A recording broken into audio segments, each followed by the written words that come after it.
오늘은 세상에 대한 이해, 그리고 세상을 사랑하지 말라라는 제목으로 하나님의 말씀을 함께 살펴보려고 합니다. 요한이 섬겼던 당시 그 교회 공동체 안에는 내부에 교회를 무너뜨리려고 하는 세력들이 있었습니다. 영지주의자들이라고 지난 시간에 말씀을 드렸는데, 영지주의자들은 자기들만이 아는 이 영적인 지식이 아주 특별하고 이 지식을 소유해야 한다 하면서 교회 내의 성도들에게 이 특별한 영적 지식을 당신들도 알아야 된다. 그래서 당신들도 특별한 사람들이 돼야 된다 라고 얘기하면서 영지주의자들 안으로 들어오게끔 계속 공격을 했었습니다. 그때 요한이 이러면 안 되겠다. 지금 이렇게 소중한 공동체가 이런 이단, 즉 영지주의자들에게 무너지면 안 되겠다 해서 하나님의 말씀을 가르쳐 줘야 되는데, 특별히 우리에게 아주 중요한 하나님은 어떠한 분이신가, 그리고 하나님을 믿는 자녀들은 어떠한 삶을 살아야 되는가에 대해서 잘 가르쳐 줘야 되겠다 하면서 요한 1서 편지를 썼다고 지지난 시간에 제가 안내를 해드렸어요. 그래서 우리가 한번 복습을 해본다면, 하나님은 어떤 분이신가? 요한이 강조하고 싶은 하나님은 빛이시다. 그에게는 어둠이 전혀 없으시다. 그래서 하나님을 믿는 하나님의 백성들은 빛의 자녀요, 빛들이다 라고 요한이 강조하고 싶었던 겁니다. 그래서 빛의 자녀의 특징은, 첫 번째는 자신의 죄를 자백할 줄 안다는 거예요. 고백할 줄 안다는 거예요. 하나님, 인생을 살아가면서 하나님을 전적으로 신뢰하지 못했군요. 또 지난 한 주를 돌아볼 때에 하나님을 전적으로 신뢰하는 것이 부족했군요. 오늘 이 예배 자리에 모여서 고백한다면 그 사람은 빛의 자녀입니다.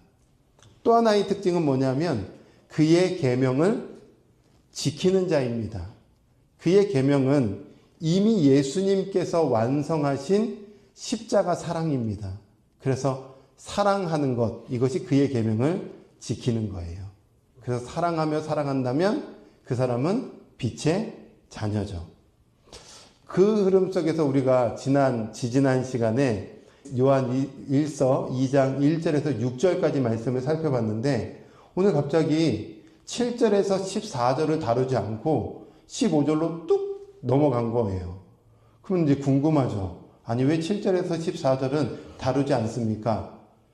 성경을 읽어보면 그것이 어떤 메시지가 흘러가냐면, 그의 계명을 지키는 것이 사랑인데 7절에서 14절까지 형제를 사랑해라, 이렇게 다루고 있는 겁니다. 어렵지 않은 말씀이에요.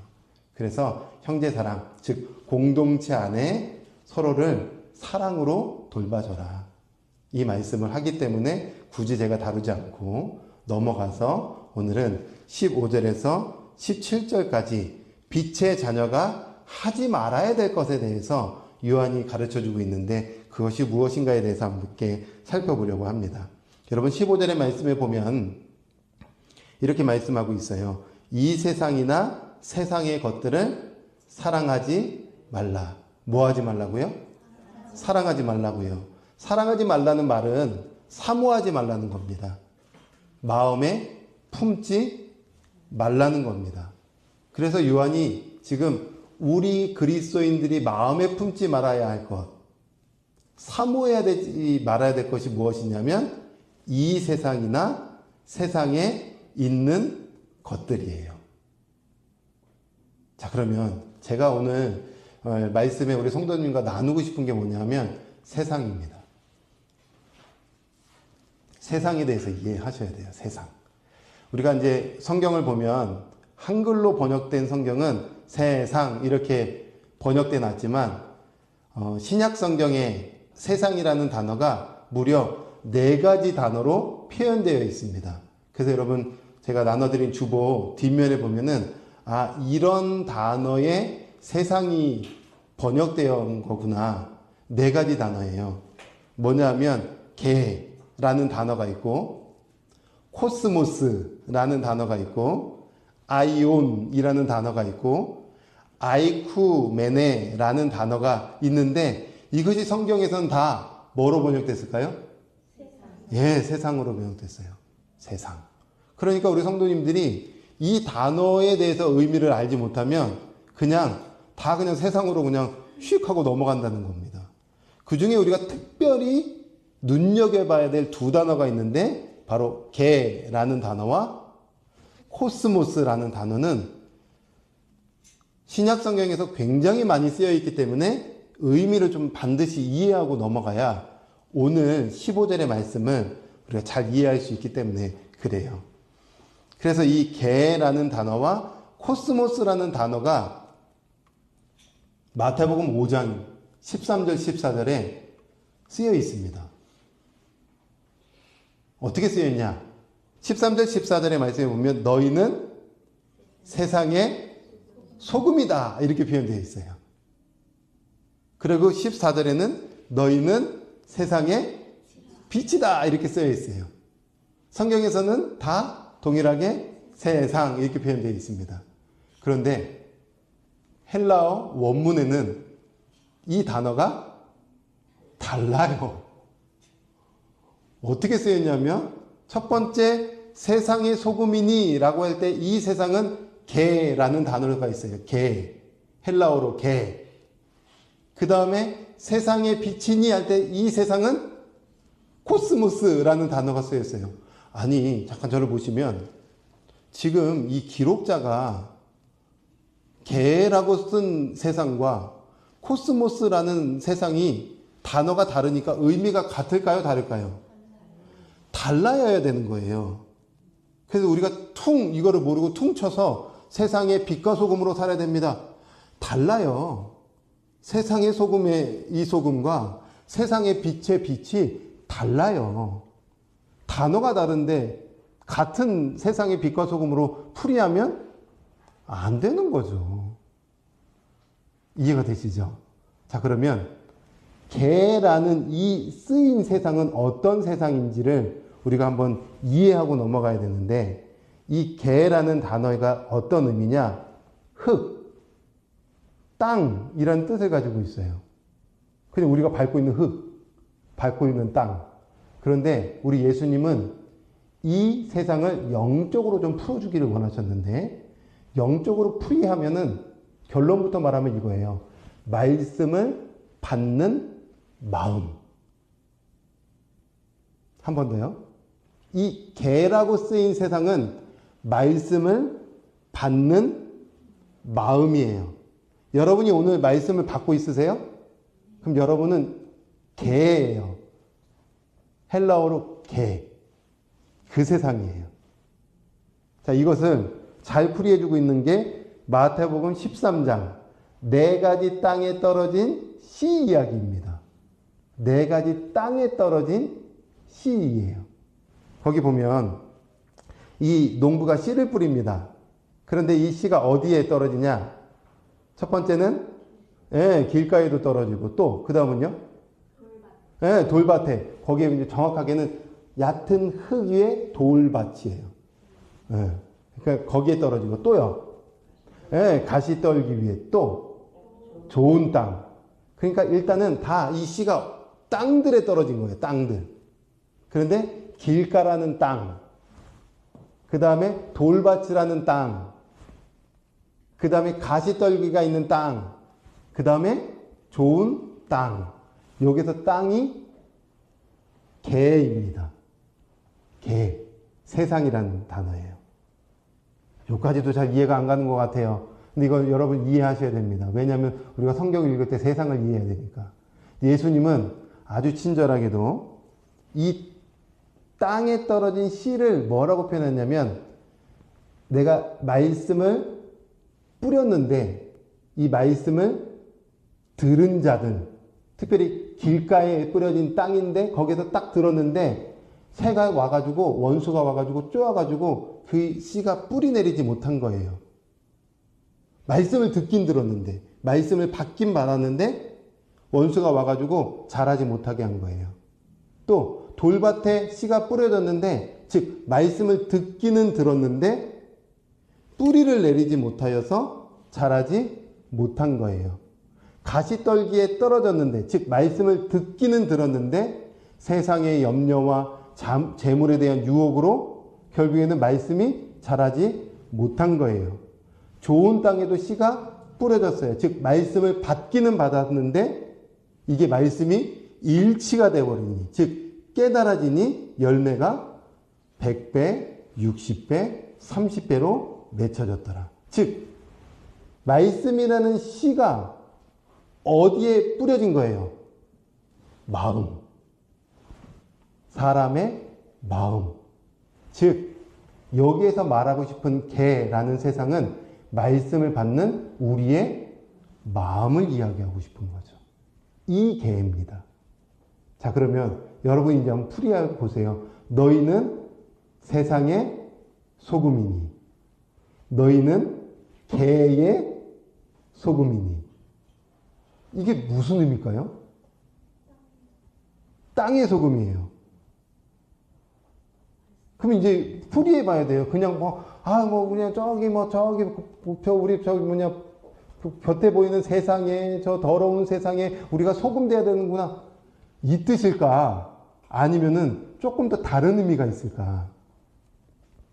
잘 생각해 보세요. 너희는 말씀을 받은 자들이겠죠.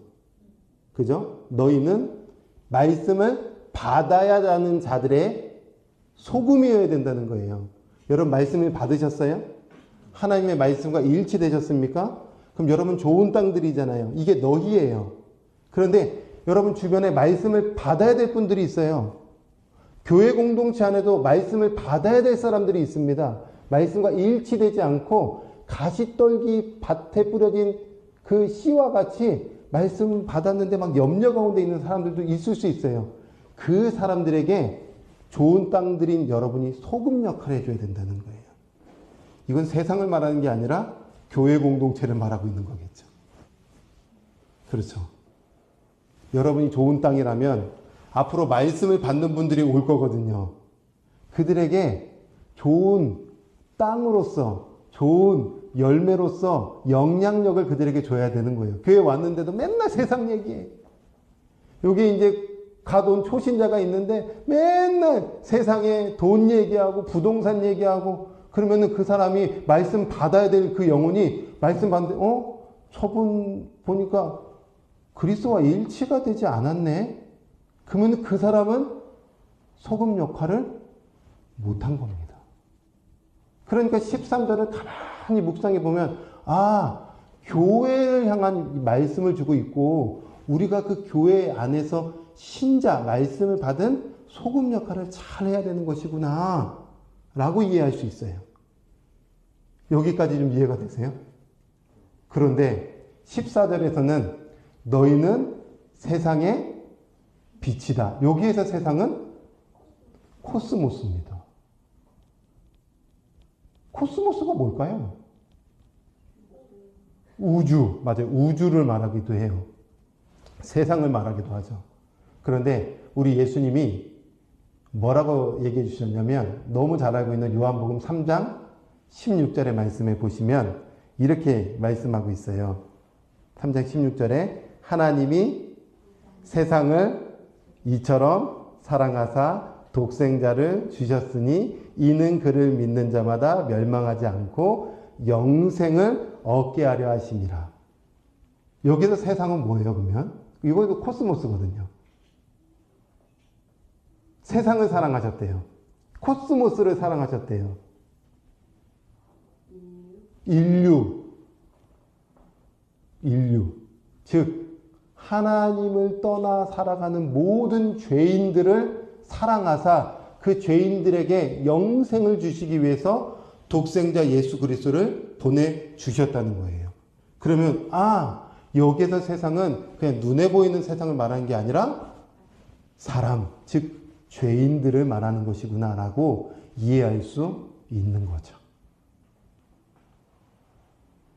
어려운 얘기지만 성경에서 말하고 싶은 개라는 세상과 코스모스라는 세상이 구분돼야 성경을 읽을 때 바로 이해할 수 있다. 자, 그러면 코스모스라는 세상을 주관하고 있는 존재가 있습니다. 이 세상을 어둡게 만드는 존재가 있어요. 누굴까요? 마귀, 즉 사탄입니다. 그리고 사탄에게 사로잡혀 있는 사람들이 만들어내고 있는 이 세상의 체계들, 정치, 경제, 사회, 문화, 모든 세상에 돌아가는 시스템들을 코스모스라고도 표현하는 거예요.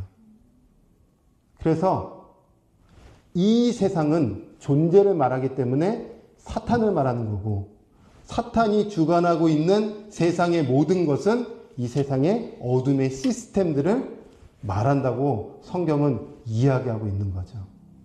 그 이해 속에서 오늘 15절의 말씀을 들여다보시면 뭐라고 얘기하냐면 이렇게 이야기하고 있는 거예요. 이 세상이나 세상에 있는 것들을 사랑하지 마라. 풀이해 보면 마귀, 그리고 마귀가 주관하고 있는 것들을 결코 사모하지 말아라 라고 이야기하고 있는 거예요. 그러면 마귀가 주관하고 있는 이 세상의 모든 것들이 뭘까? 요한은 풀이해 주고 있어요.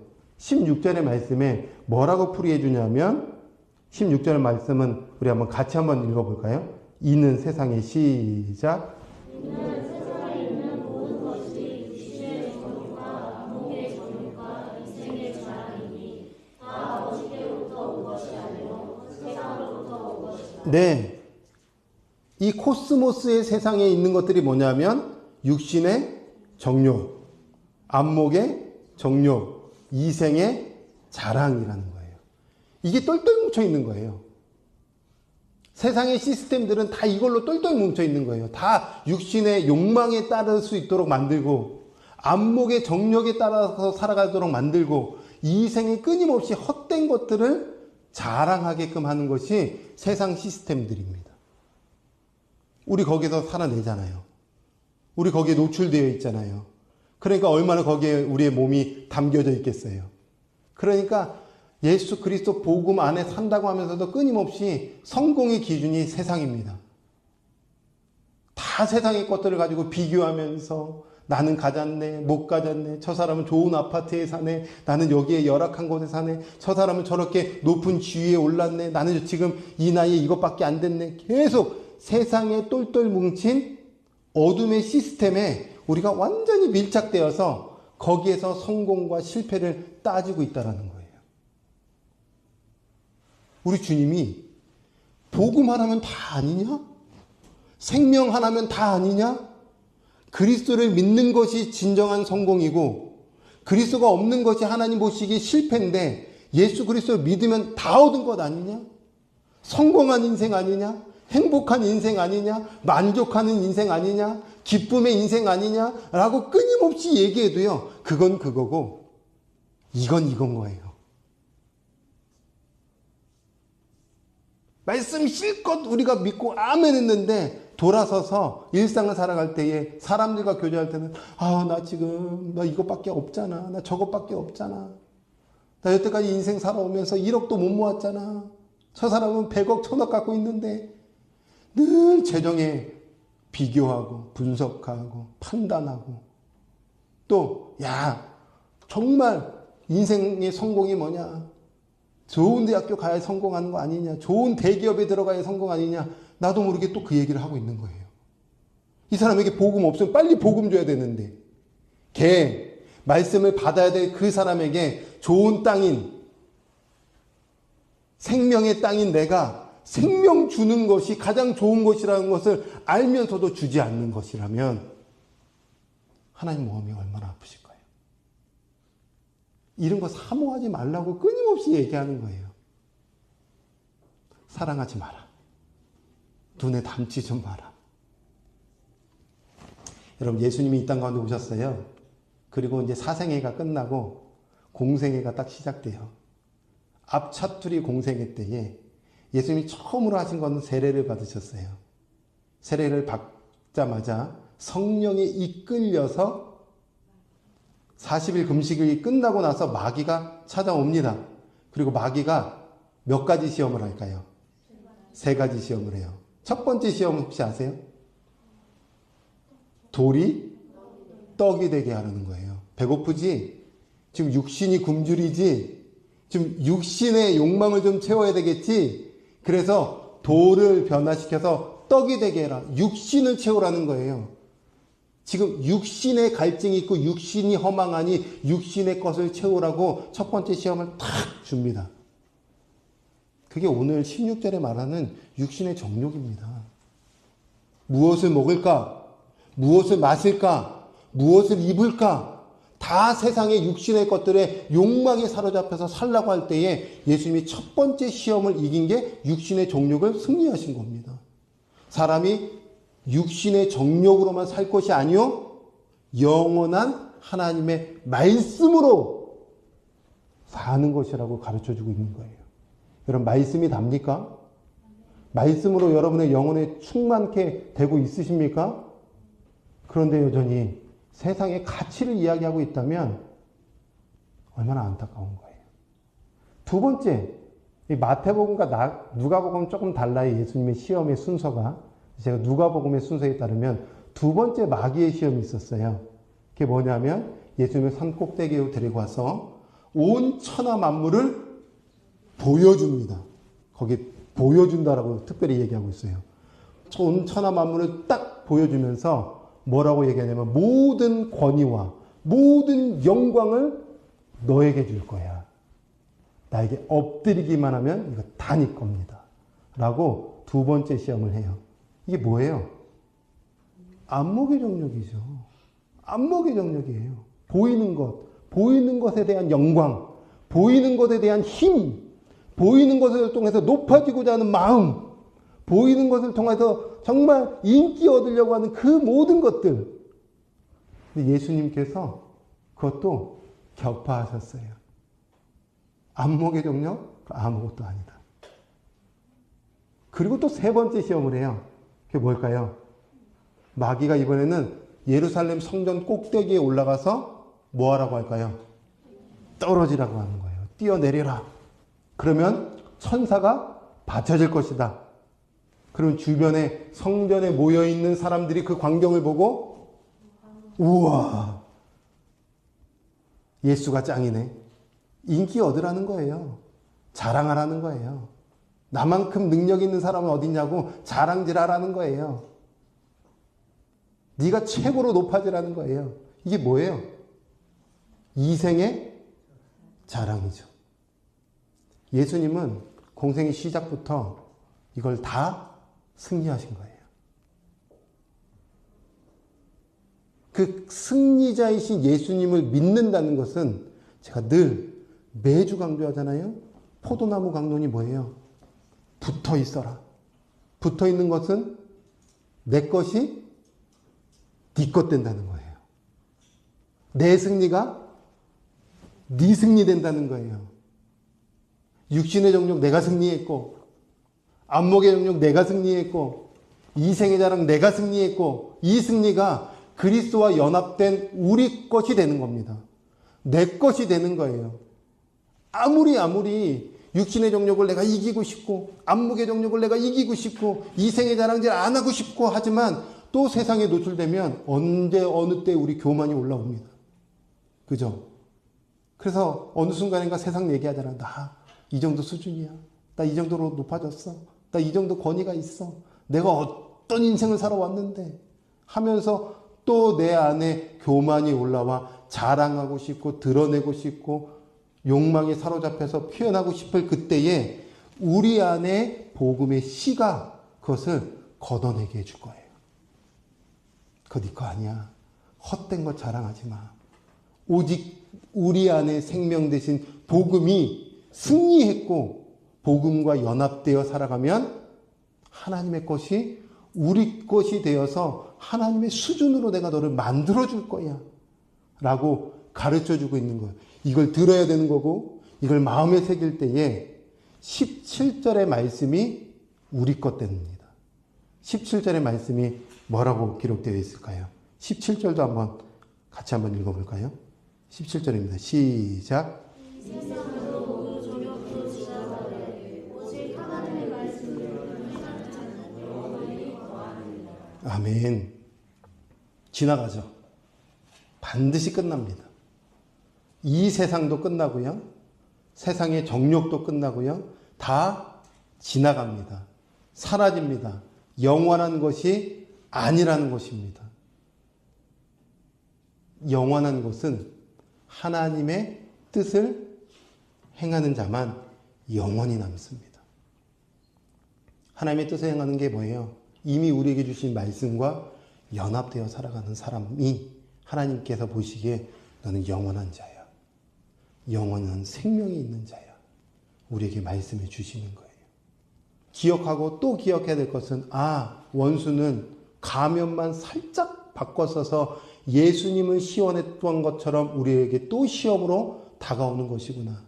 육신의 정욕을 사모하게 하고 안목의 정욕을 꿈꾸게 하고 이생의 자랑으로 아무것도 없으면서 헛된 것을 그렇게 자랑하게 하는 이 시험, 예수님 안에 붙어 있으면 반드시 승리합니다.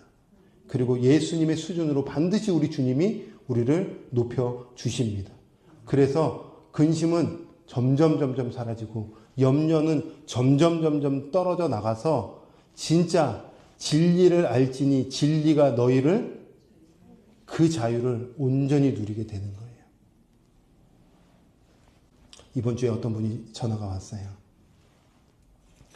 너무 힘겨운 가운데 거의 자살하고 싶을 마음을 가지고 전화가 오셨어요. 그리고 한 40분 통화를 하게 됐어요. 쭉 얘기하면서 수많은 사람들로 인한 상처, 그 비교로 인한 고통, 또 여러 가지 어려움, 진리 안에서의 힘겨움, 싸움들 하면서의 지침, 이런 것들을 가지고 인생이 너무너무나도 괴로운 거예요. 그러다가 이분한테 이 말씀을 줬어요. 요한 1서 1장 2장 말씀을 함께 나눠드렸어요. 예수님 믿으시죠? 빛이신 예수님을 믿는다는 것은 성도님도 빛이라는 얘기입니다. 어둠은 끊임없이 공격해요. 어둠에 속지 마세요. 빛이십니다. 나는 빛이다. 나는 생명이다. 나는 진리다. 이것이 성도님의 것입니다. 라고 선포해드리자 그분이 갑자기 선포하는 거예요. 주님, 저는 빛입니다. 주님, 저는 생명입니다. 주님, 저는 자유합니다. 라고 선포하는 겁니다. 그러면서 목소리 톤이 바뀌고 갑자기 또 소망이 생긴다는 거예요. 저는 믿어요. 하나님의 말씀이 능력입니다. 그 말씀과 연합되면요, 아무리 세상에 가치가 들어와도요, 흔들리지 않게 되는 거예요. 지금도 1년 가까이 됐는데, 여러 또 분들과 전화도 하고 만남을 갖다 보면은 이런 얘기를 가끔 하실 때가 있어요. 목사님, 개척했는데 힘드시죠? 개척했는데 참 어려우시죠? 그런데 제가 이 얘기를 자주 하면 안 되겠지만, 개척한 게 힘든 게 없어요. 개척하는데 힘듭니까? 라고 물어보는 기준은 건물이 없지 않습니까? 사례비가 많지 않지 않습니까? 돈 걱정되지 않습니까? 또 교회 규모 걱정되지 않습니까? 이게 세상으로부터 온 가치라면 그냥 잘라내면 되는 거예요. 잘라내면 제 안에 뭐 때문에 행복하냐면 생명의 말씀이 있으니 행복한 겁니다. 행복한 거예요. 이 세상이라는 단어를 엄청나게 긴 내용이지만 주님, 이거 어떻게 우리 성도님들에게 압축하고 또 압축해서 쉽게 설명해 드릴 수 있을까요? 그냥 오히려 이게 저의 고민인 거예요. 그러면 이렇게 설명해. 개라는 것은 말씀을 받는 마음이야. 코스모스는 어둠과 연결된 죄인들을 말하는 거야. 시스템을 말하는 거야. 그냥 쉽게 설명해. 그 설명해 드리고, 우리는 이미 좋은 땅이구나. 좋은 땅은 착한 땅이에요. 착한 땅은 복음이 있는 땅이에요. 예수와 연합된 자가 좋은 땅입니다. 그래서 여러분, 연합만 됐더니 열매는 절로 맺혀지는 거, 뭘 하려고 하지 마세요. 교회에서 맨날 뭘 하라 하는데 그런 거 다 안 해도 내가 말씀과 연합되면 절로 되는 거예요. 절로 100배가 맺혀지는 거죠. 그러니까 우리가 힘써야 되는 겁니다. 이게 어렵죠. 어려운데요. 되어지게 되어 있어요. 그래서 저는 그 말씀으로 자유가 있는 사람이죠. 여러분도 그 말씀으로 자유와 평안과 행복이 있는 사람이에요. 이 신앙 하라고. 이 신앙 생활 하라고. 이제 한 주를 살아가면 또 세상에서 이 가치가 또 들어올 겁니다. 그런데 이 가치를 완벽하게 완전하게 무찌를 수 있는 힘, 이미 좋은 씨, 복음의 씨, 생명의 빛이 여러분의 것입니다. 주님을 신뢰하고 한 주도 주님과 동행하면서 하나님의 그 영원한 것을 소유하고 누릴 수 있는 저와 여러분이 되기를 주님의 이름으로 축원합니다.